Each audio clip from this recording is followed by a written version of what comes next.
you obviously in the first race, and well known, I don't need to go into too much, but you made some missteps with immigration. Yep, absolutely.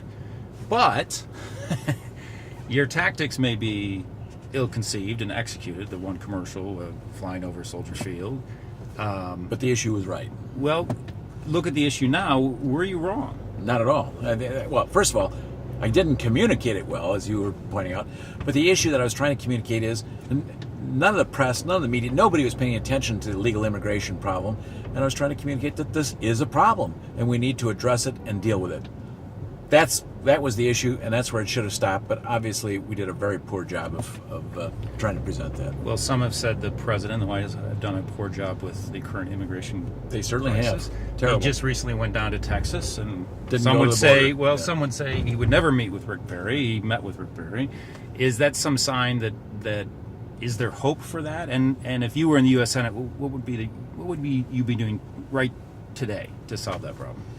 Well, as you probably know, my opponent, Mr. Durbin, is an amnesty guy. He thinks he can solve the problem by providing amnesty. And quite frankly, when Ronald Reagan proposed it back in the 80s, I thought it was a good idea and supported it.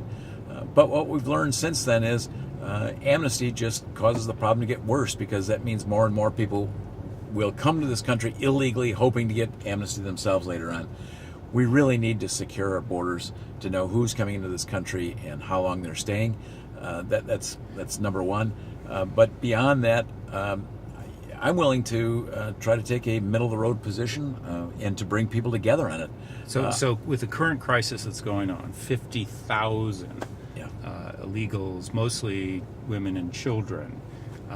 If you had the power of the pen, an executive order, or your voice in the U.S. Senate, would you be calling for them to be returned to their country of origin immediately?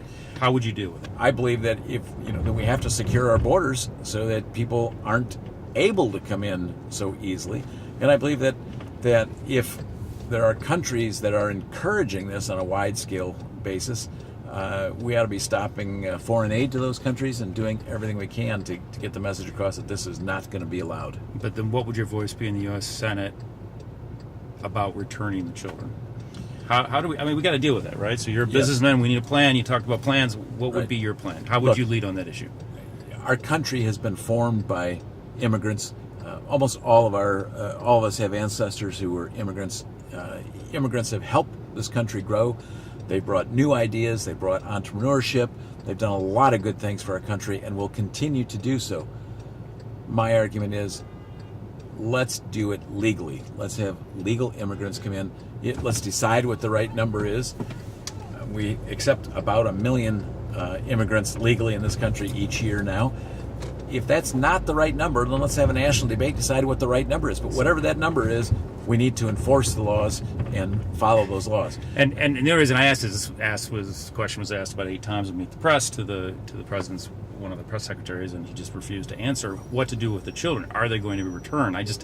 Is it incumbent upon U.S. senators and U.S. congressmen to have an opinion on this? Well, look, I think everybody... Those children, what do we do with them? Everybody wants to have a compassionate viewpoint. Everybody wants to help in any way that we can. But the only way to stop this is to stop it. And that means... So send them home. Unless there's a very, very good reason not to, that's what we have to do.